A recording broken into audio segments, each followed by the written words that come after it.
Hello and welcome to our show, To Disagree, where two people sit down and agree to disagree. Hey everybody, so on today's episode, we are actually going to be playing a game. So on the third Wednesday of every month, we actually like to do this to kind of just break things up.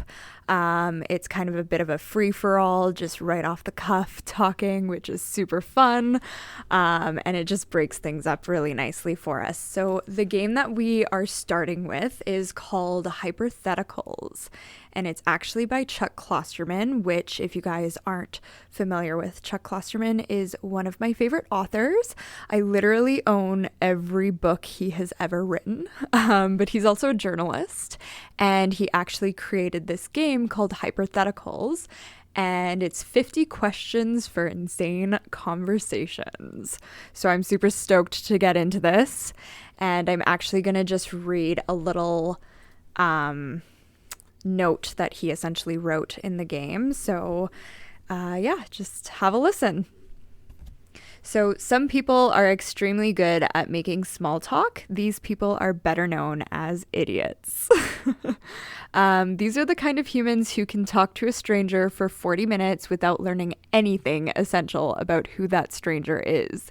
They talk about the weather and about other people, and they mention what kind of car they drive and how old their children are.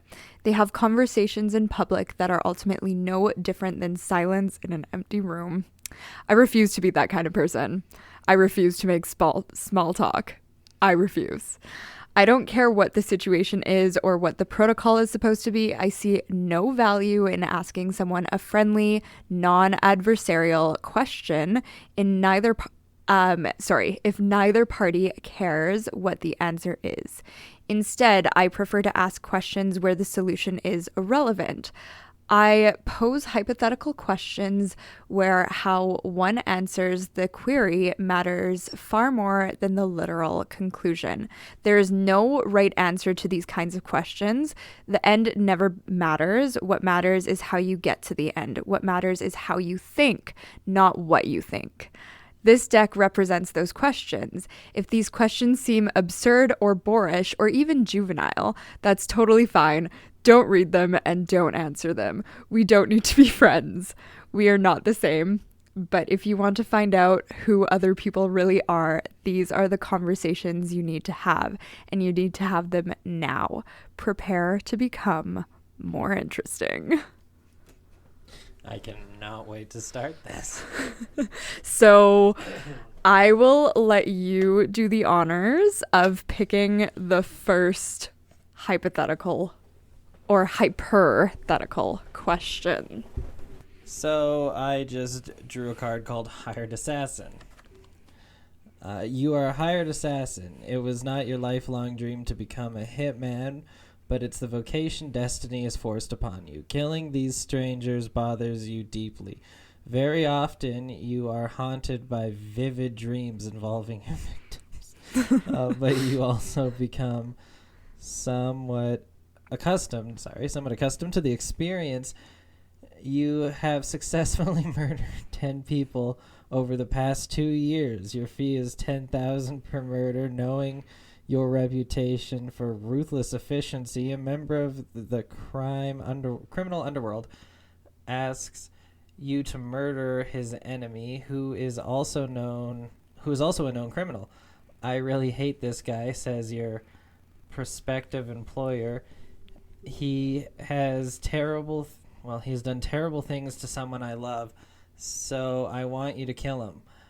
But I don't want you to simply assassinate him. I want you to make him pay. I want you to kill him in the most vicious, sinister way you can imagine. Be creative and merciless.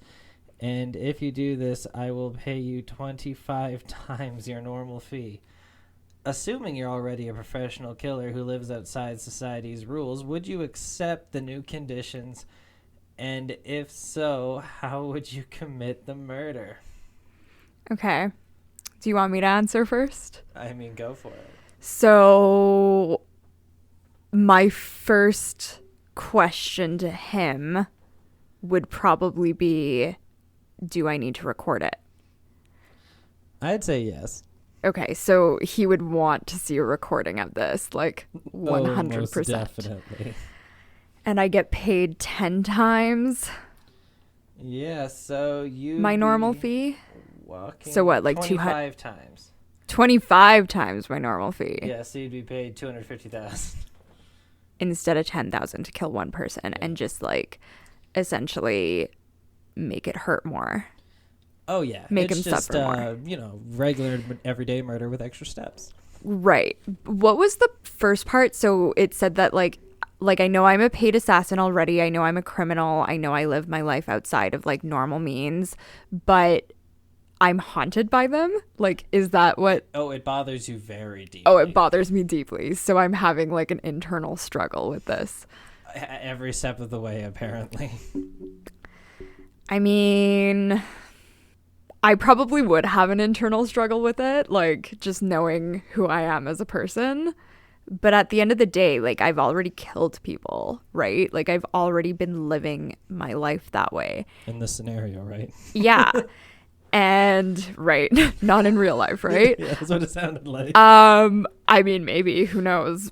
I'm kidding. Shh, Ciara. Listeners, don't tell anyone.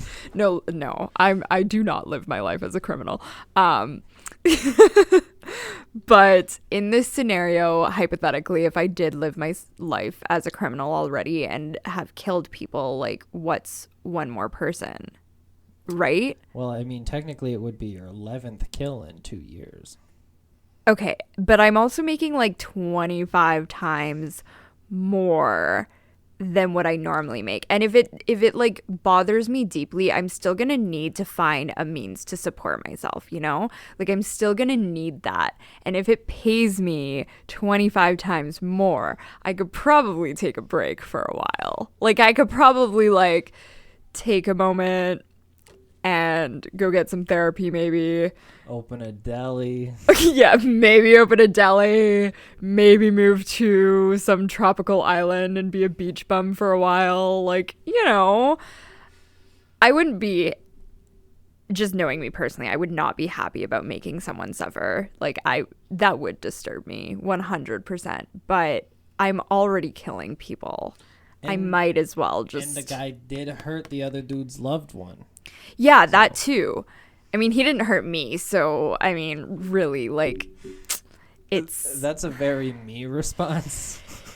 Yeah, but, like, truly, like, he didn't actually do anything to me, so it shouldn't really matter in that regard. But if I am trying to, like, give myself a means to pump myself up, I suppose, like, that's something that I could, you know, say to myself. But, like, they're both criminals, right? Oh, yes, they are both criminals. Yeah, so, like... And I'm we've all done things I mean, that we're not proud of. Yeah, we've all done things that we're not proud of. But I would do the final kill, and then I would probably just take some time to myself to like regroup my thoughts. But I mean, to me, it's like almost worth it because you get the means to like take that time off, take that time away. Because I am making 25 times more my fee. But I have to answer how I would kill him. Oh, yeah. Yep. And, like, what I would do to make him suffer. And so, if so, how would you commit the murders? And I have to make him really suffer. So I would find this guy, track him down, obviously, and then I would probably like Dexter style like stab him with something that would put him to sleep, so that I could transport his body to wherever I needed to transport it to. So I would do that, Dexter style it, and then I would, once he's asleep, I would take him to, I'm sure I have like places where I kill people, so I would take him to like some warehouse or something. Yeah, I was thinking warehouse. Yeah, like I would take him to whatever warehouse I did killings at, and then I would probably and I have to like really, really make him suffer, right?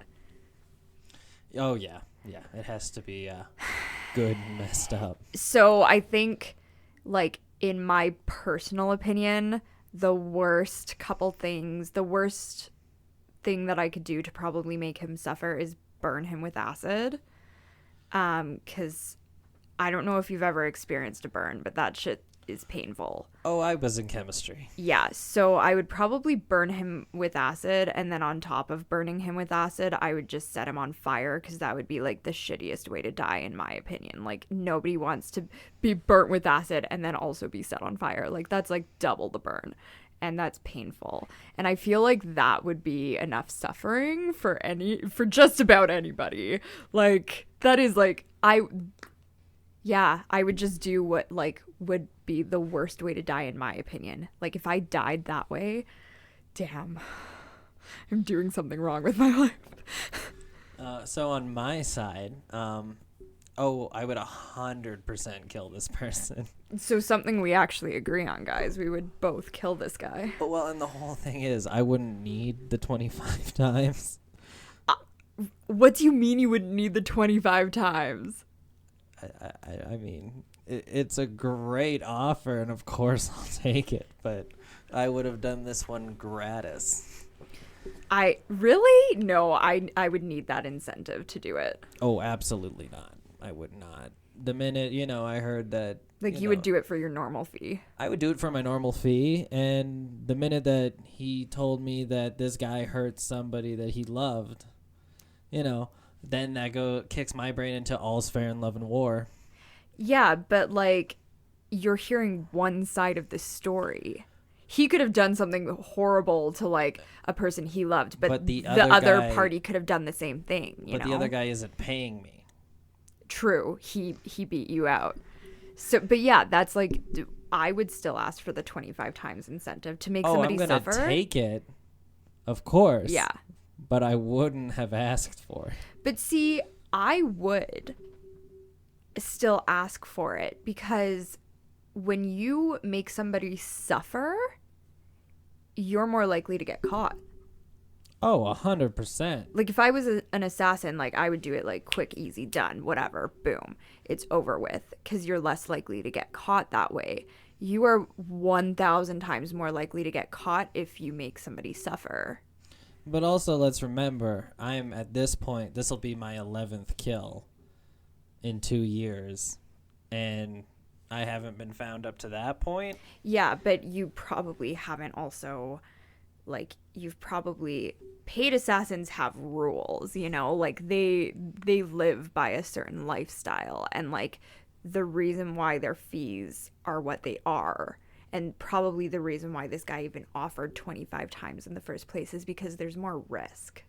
Oh, there's 100% more risk, but I'm just saying, doing the job, I wouldn't ask to be paid more. Okay. Just personally. Okay. Like, I know I'd have to work, like, doubly as hard. I'd probably take him down to, like, a fishing dock. And, I'd find him. Obviously, you do the sedation method. I do the knock the person unconscious method. Yeah, but, like... I know their unconsciousness doesn't last very long. Yeah. But that's part of the terror experience that I want to encapsulate. I mean, I don't know. There's nothing like fucking... being awake 1 minute and then, being awake 1 minute and then being knocked out and then being woken up and you're, like, tied up. Like, that's pretty terrifying. Well, I'm just saying, but knocking him down, probably give me enough time to tie his hands and feet. Mm-hmm. Then I'm throwing him in a trunk, and then it's just the anticipation, the not knowing what's going to happen, the buildup of suspense and fear is what I'd like to instill. Okay. And then, once I get him to my dismantling crate, I turn on a couple classic tracks for the boys. Oh my gosh. Like the dismemberment song from Blue Kid, and then I just start flaying the skin. Oh. And then, as I flay a section, I just have a nice little pre-mixed rub of lemon juice and salt. And then also, like, a thicker rock salt scrub right beside it. So then you flay off a part of skin, then you just rub it down with that. Just digs nice and deep in and then just starts stinging like hell. Yeah. I mean, like, if somebody came in time to stop me, his wound would be clean. It's just he'd probably never want to live again, especially after, you get lower on the body.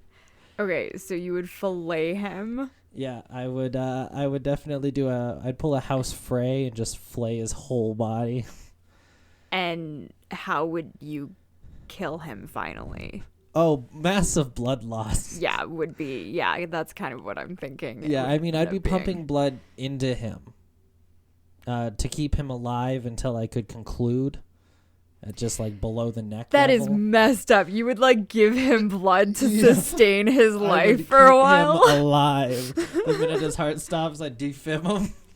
Oh my gosh. Look, I was paid to make this horrifying. And then I'll give it to the guy, and I'll probably never be asked to work by anyone again, and they'll probably just pay me to keep away. I'd be fine with that. I mean, see, that's the difference between you and I guess. Like, I would still kill him, but I would do it in such a, like, he would suffer a lot. Like, acid and fire, like, he would suffer. But I would do it so quickly still. Like, mine would be like, bang, boom, done. Like, it would be like, he's sedated, quick. I'm thinking like the length of the first exorcism movie. Yeah, no, mine would be so quick. Like, he would be like literally sedated. Throwing acid on somebody is like a quick move. Like, and then setting him on fire, that's also very quick. Like, mine would be very, very quick. But that's, I guess, the difference between you and I. Like, I would make him suffer, but it would be a quick ordeal. Well, for me, it's also the enjoyment side of it. So you enjoy making people suffer. Well, I am a sadist. See, but here's the thing, though. In the scenario, you're deeply disturbed by this, so, like... Oh, in real life, I'm a sadist, and I'm deeply disturbed what I find interesting. So you would still, in turn, like, even though you would provide that amount of suffering, you would still be, like, deeply disturbed by it at the end of the day? Oh, 100%. So, okay, the aftermath. Let's talk about that. Oh, the cleanup and everything? I mean, it's pretty simple. You just... No, I'm not talking about the cleanup. I'm talking about, like, after you have the money. Oh. What do you do? I go down to Cuba. Okay. I've got some family friends down there. Gotcha. And I just buy a nice little casa next to the beach. Just chill out for a while. And I just start up a nice little barrio and live in Cuba. So our aftermath would be probably fairly similar. We would both take a break for a while. Yeah, I just like go away, live and disappear quiet, for a little bit. Yeah. And then, after 10 years, I can just return. Yeah, and that's okay. So, like, to go in more depth about this question, like, because eventually money does run out eventually. And disappearing, like, that does cost money, obviously. So would you resurface? I mean, if my bar did well in Cuba, no. Okay. If it didn't do well, then I'd 100% be back. Yeah. And, you would resurface. I'd find a good job that would probably pay the exact same thing. And yeah. Knowing my name on the streets, people would probably want me to do the exact same thing. Yeah. And then I just, spice it up a little bit, showmanship, and then, just be done. See, I would, like if money ran out, I'd be okay with resurfacing too. Cause like, I mean, at that point we're living our lives as criminals. Like you can live your life normally for a bit, but like at some point you're probably going to have to resurface. Like there's no doubt about it. So I would resurface, but I would probably keep it like tight, as in like I would just stick to clean killings.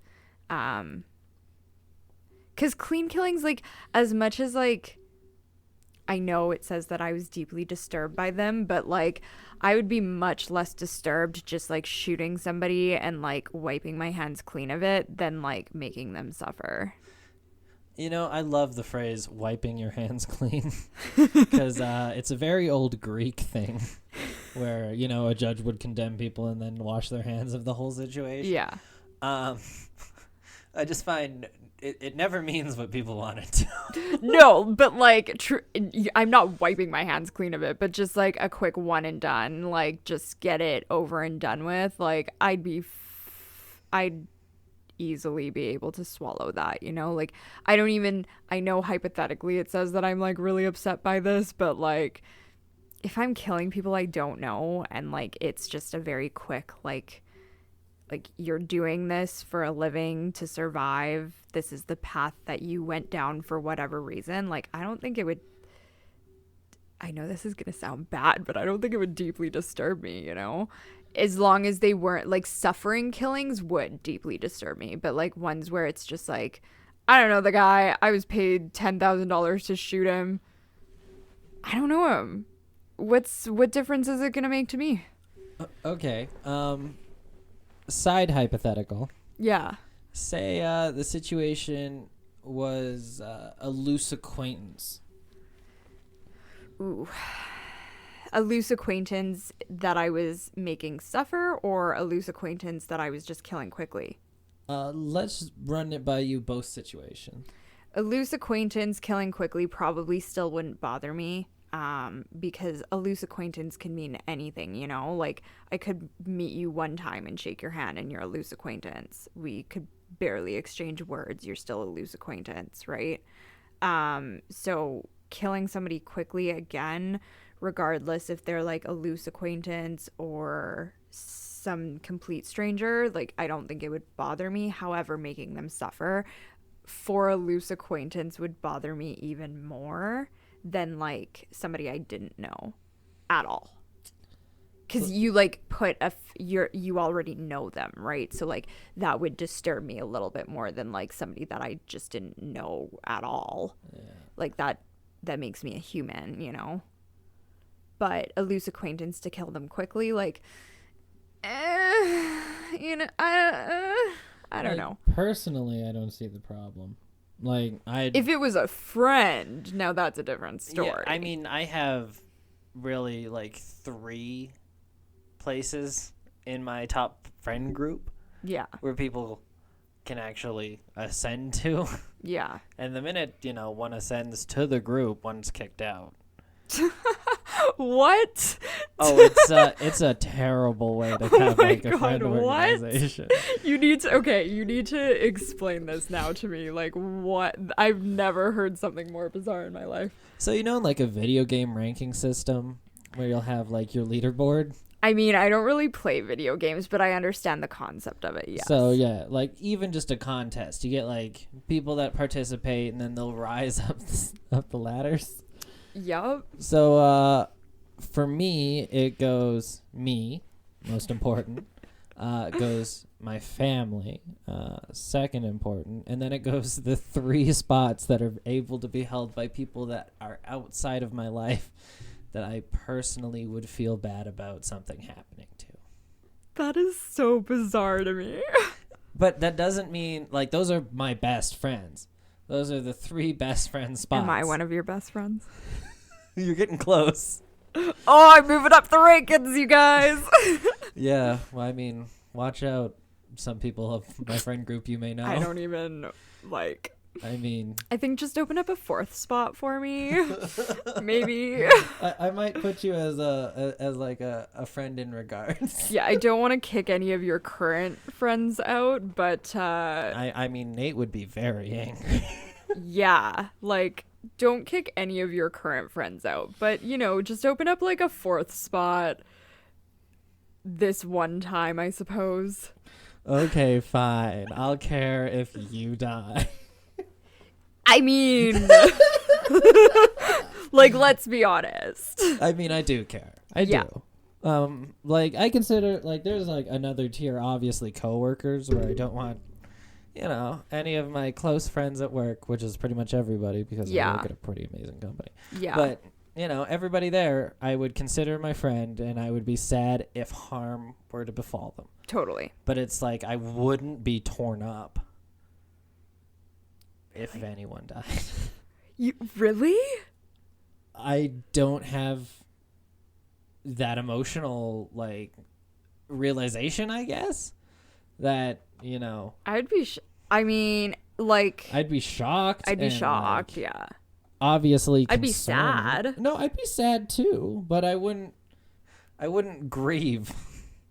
Like, I'm like, I would grieve probably, yeah. I mean, but I don't have levels. Like, I definitely, when I get to know somebody, I get to know them, and I have more than 3 rankings. Well, no, I get to know all of you, and therein lies the problem for me. Mm-hmm. You know, I just don't feel a ton.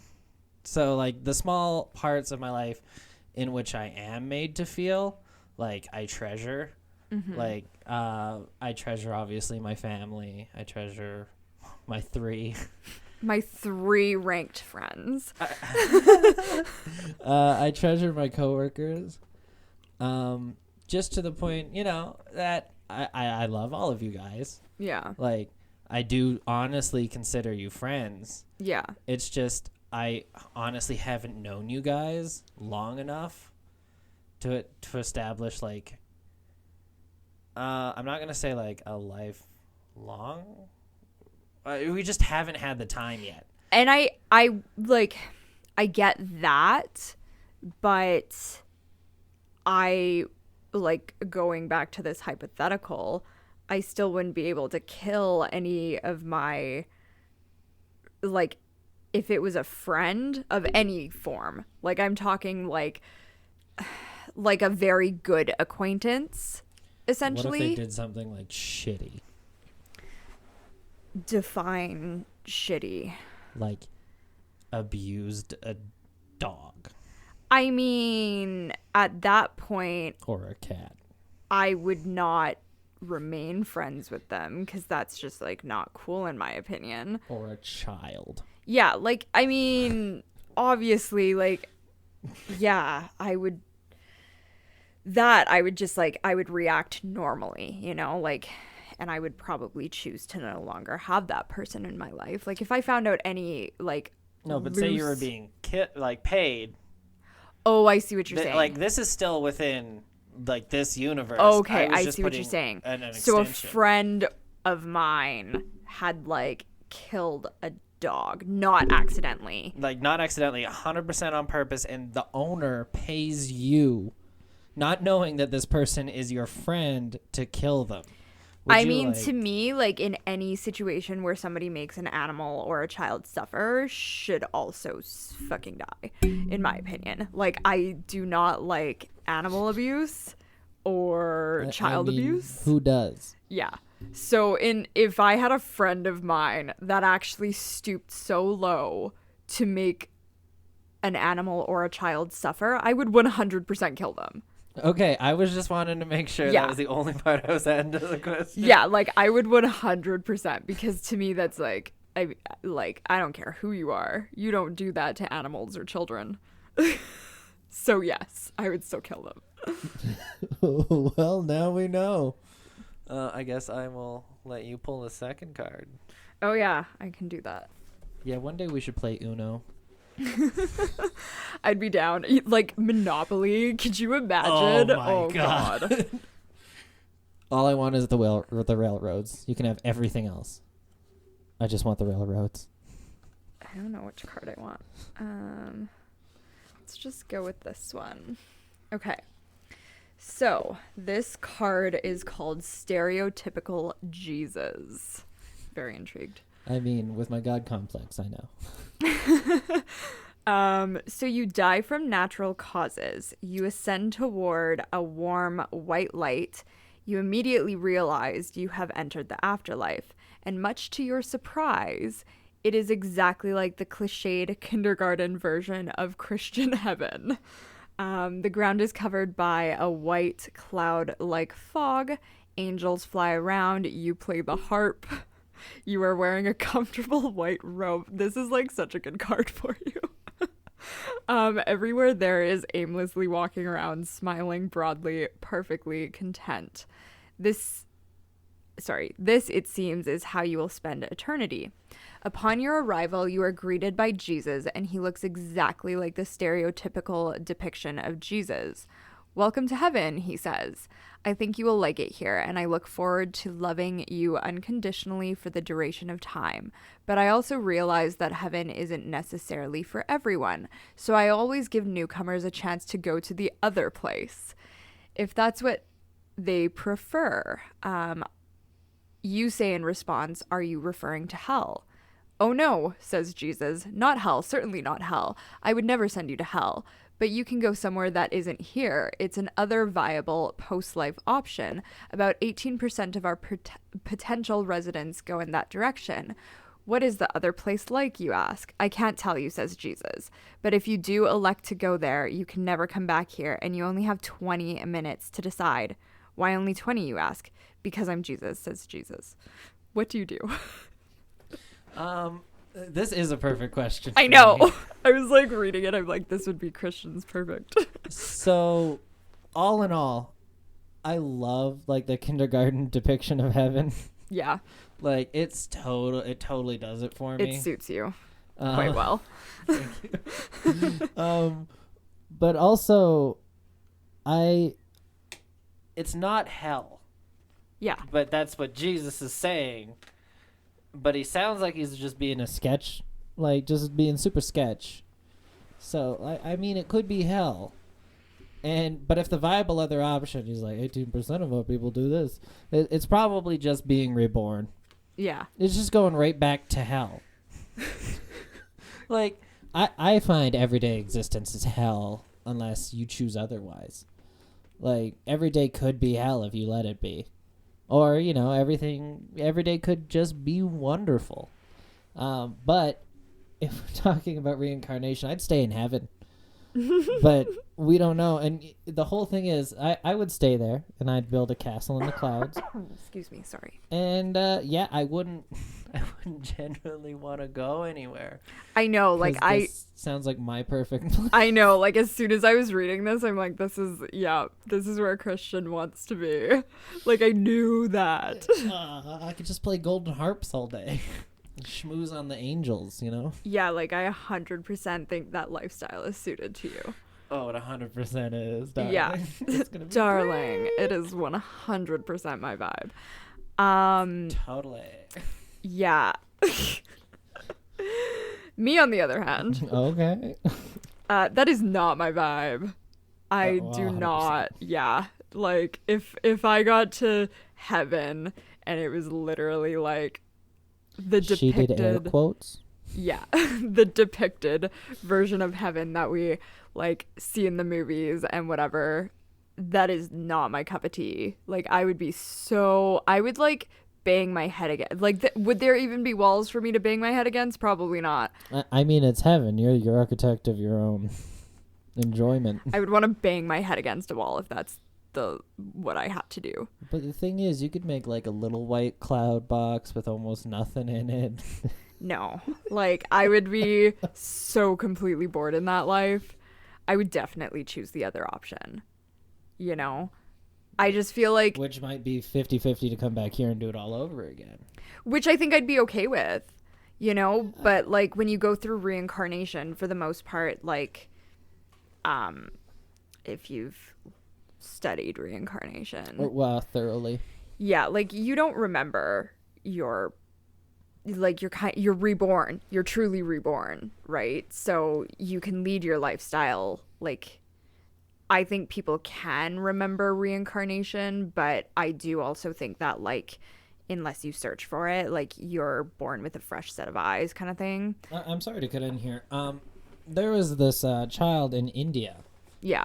Who had claimed to be reincarnated. Oh, there's several. Oh, I mean, yeah. There's a ton, but this one's, like, the most well-known. Mm-hmm. It's like the child in India was like, my name was... X and Y, and it turned out to be an actual guy's name, and yeah. he's like, I was killed with an axe and I was buried here, and then the guy was killed with an axe. So everyone was like, holy shit, Yeah. this kid is literally this guy. And for a second, my unflappable scientific belief was shook. Yeah. See, and I believe in all that stuff. I think, but I don't know what the afterlife is. Like, I will never claim, but I have like my ideas, and like reincarnation semi fits in there, but it's not like the only option that I think happens. Like, I think there's like, I think it depends on, this is getting real deep. It depends on like the soul, you know, like whatever the soul requires at that point in time. So is it kind of like when you die, depending on who you are, you get like different menu options?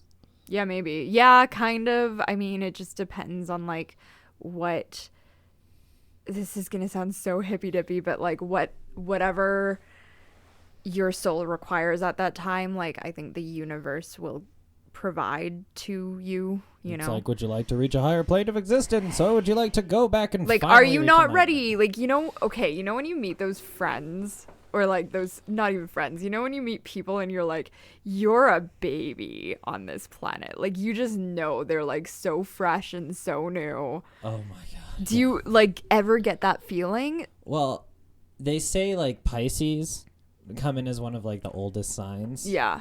And Yeah. yeah. And the whole thing is like, I'm not, and you know this, I'm not a staunch believer in it. Yeah. But sometimes I just walk around, and even talking to people my own age, like there's sometimes like this youthful, joyful spark I know, in their and it's eye, like, you're just and a I'm like, baby on this universe. Like, you're brand new. I wish I still had that much life in me. Yeah, like I am not brand new on this earth. Yeah. I Wow, don't what feel. Are you again? I'm a Virgo. Yeah. You and like half our office. All of you Virgos. No. It's August, right? Yeah, but not Virgos. There's like, you can be Leo or a Virgo. Oh, right. Yeah. Oh, yeah. And that's I cusp. So I'm like, I'm a Virgo, but I cusp Leo, so I have a lot of Leo tendencies. I could go on about this. I'm also a moon, or an Aquarian moon and a Sagittarius rising, I'm a Sagittarius moon.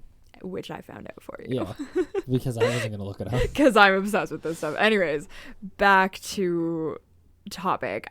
I would 100% choose the other place, just because I feel like whatever the alternative would be extremely more exciting than sitting around playing a harp in white robes.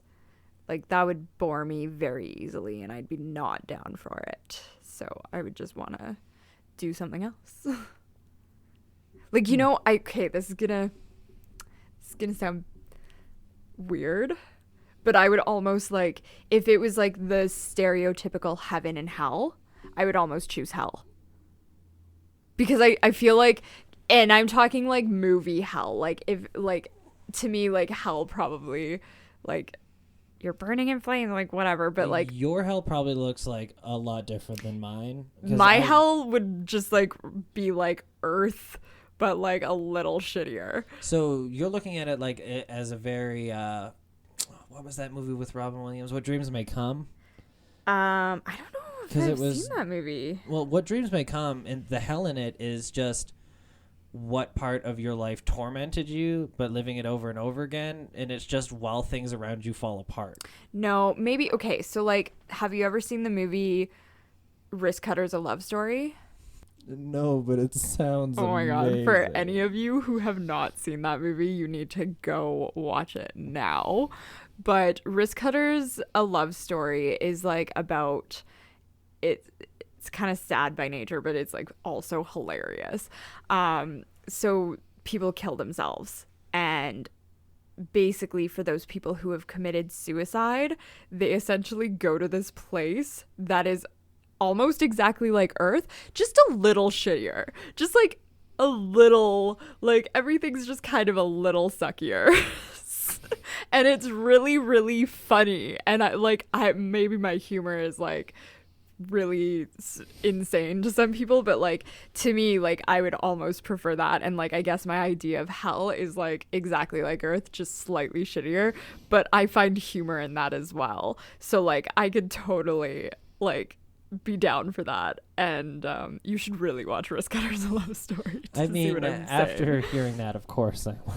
Yeah, and to me, like if like I had to choose between like all beautiful, all lovely heaven and whatever, or like just a slightly shittier version of my life, I would I would definitely choose the slightly shittier version of my life. I mean, I could totally see myself doing hell if it was like Dante's Inferno. Yeah, right? Like, And just, you know, maybe every once in a while I escape and get to visit the other hellscapes. right? Like to me it's like I don't know, I just feel like that stereotypical heaven is very boring and I would not want to do that at all. Like, I mean, of course I'd love hanging out there initially.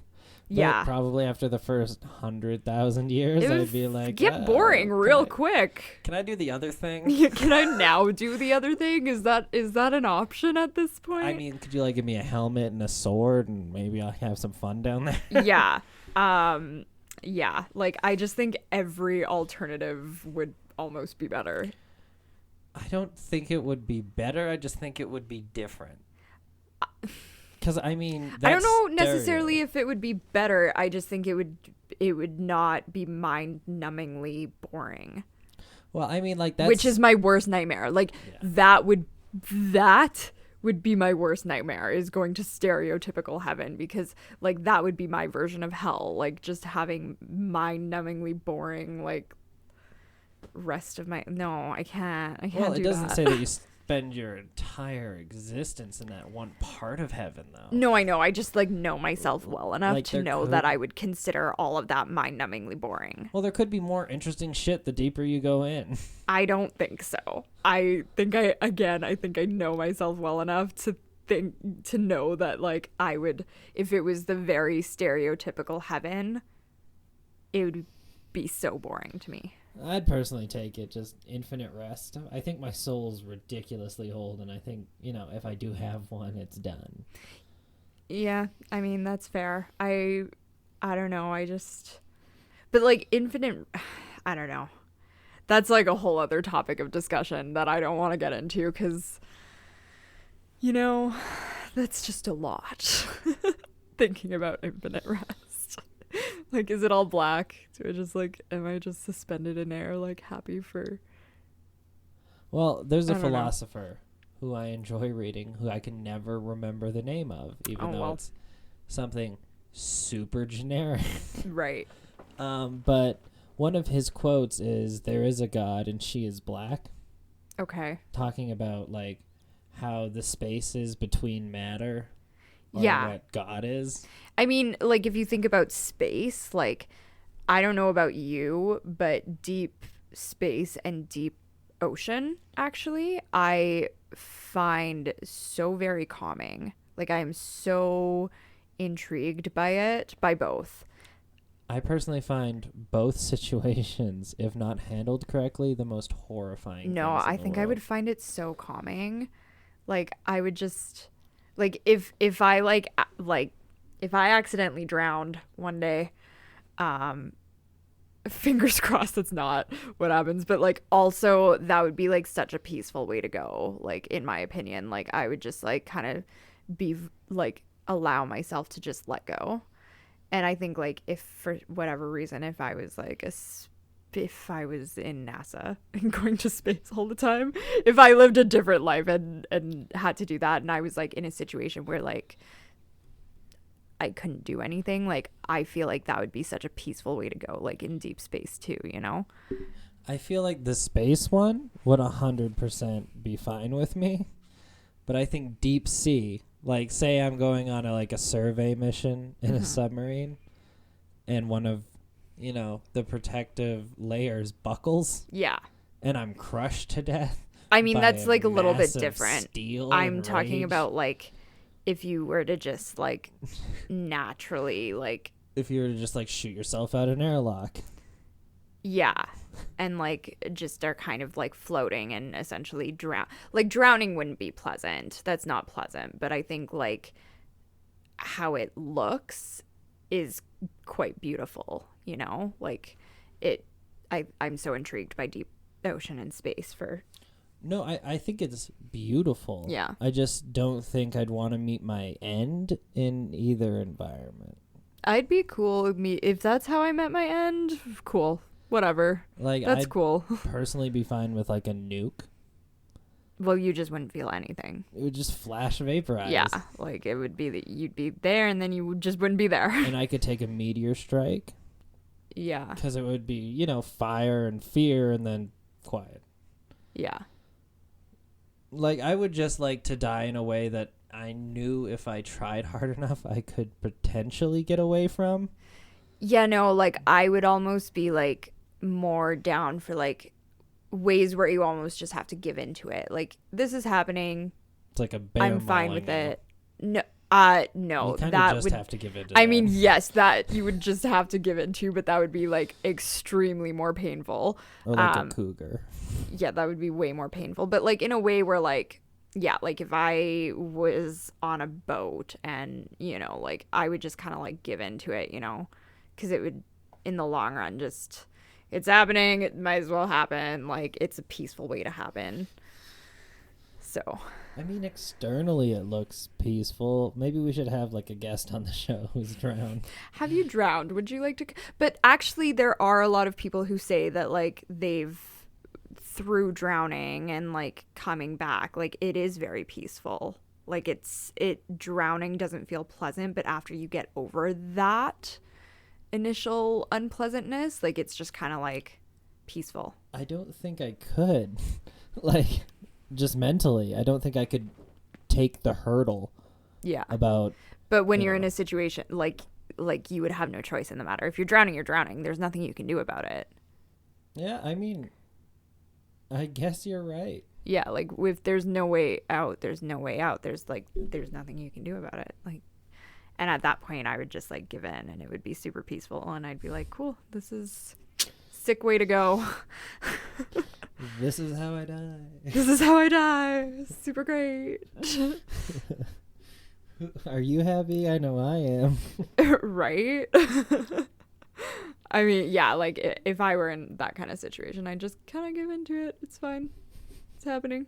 What am I going to do? Take me, Charles. It's getting real dark. And that is to disagree. Literally. It goes from regular conversations and then just dark shit. Just death and, destruction. It's fine. No, products of our time, I guess. So, do we have enough time to draw another card, or? We're pretty much at time. Okay. So, I would like to thank everybody again for showing up for yet another week. And every third Wednesday? Yeah, every third Wednesday we'll be playing this game. And until it runs out, and then it'll be a new game. Absolutely. And we'll be launching it out to you great people. So, I would just like to say thank you from both of us. And we'll talk to you again soon. Bye.